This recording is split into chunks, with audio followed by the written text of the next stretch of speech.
dan laksanakan. Kenapa untuk orang tua sendiri tidak pernah keluar kata siap?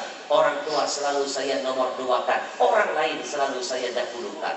Maaf adik manis, kamu tahu gak yang namanya ayah ibumu?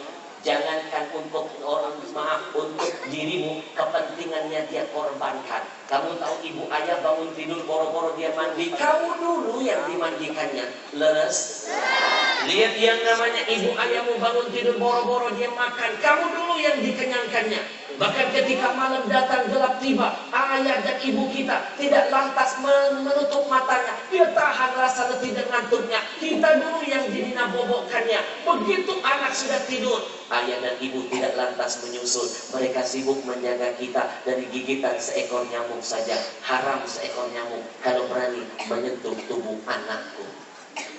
Jenderal aja baca buku ini nangis, Pak. Kemarin ada kejadian saya ceramah di kota kedua.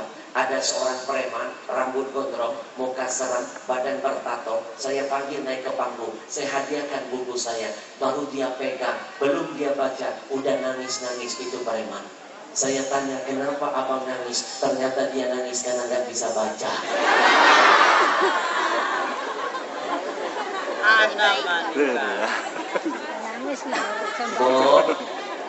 Bo, di antara kebodohan kita, tiap malam kita mengangkat tangan menangis meminta kepada Allah, ya Allah, jadikan anak-anakku anak yang soleh dan soleha, ya Allah. Sementara kita sendiri belum soleh, belum soleha. Buat orang tua kita, mimpi anak mau lebih baik dari kita. Leres? Leres? Maaf lahir batin, punten maaf. Ada lagi di antara kebodohan kaya. Maaf saya nulis buku ini, saya sedang menghina diri saya terlebih dahulu. Tahu nggak kebodohan saya apa? Makam-makam keramat jauh-jauh saya datangin. Batu nisan keramat saya cium-cium. Batu nisannya saya kantongin, tanahnya saya kantongin. Sementara keramat hidup dalam rumah nggak saya urusin. Tolong diingat, silaturahim yang hidup dulu baru yang mati. Orang tua kita lebih keramat dari keramat manapun.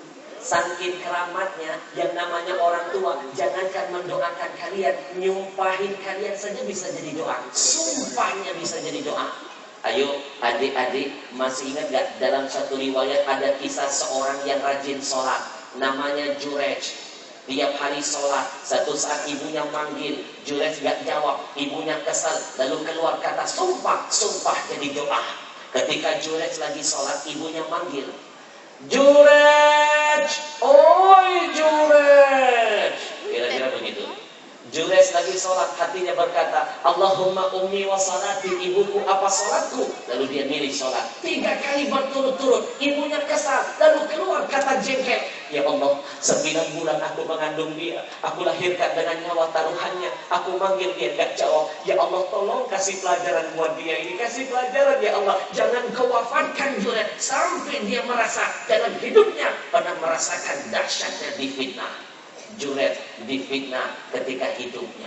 Maka adik-adik tolong diingat, kalau lagi sholat sunnah, ayah ibumu manggil, batalkan sholat sunnahmu, temui panggilan ayah ibumu, karena itu lebih mulia daripada sholat sunnah. Jelas? Jelas? Sholat sunnah wajib mah jangan dibatalin, tahu? Jelas? Ayo, masih ingat kan di Padang ada kisah kedua yang disumpah ibunya, namanya maling? Maling? Itu baru maling kundang yang disumpah, belum yang maling jemuran, maling ayam, maling motor, dan maling-maling lainnya. Bu, di buku saya ceritakan ada seorang imam besar Masjidil Haram pernah disumpahi oleh ibunya. Sumpah ibunya akhirnya berbuah jadi doa, doa jadi kenyataan. Siapa nama imam itu? Imam Sudes. Itu imam paling top di kota Mekah. Suaranya itu merdu. Kalau dengar bacaannya, kamu bisa terseduh-seduh. Mau dengerin gak bacaannya? Mau dengerin? Mau dengerin? Kira-kira begini bacaannya. Kira-kira Imam Sudes, suaranya merdu. Kalau dengar suaranya terseduh-seduh, begini kira-kira suaranya. Saya amat.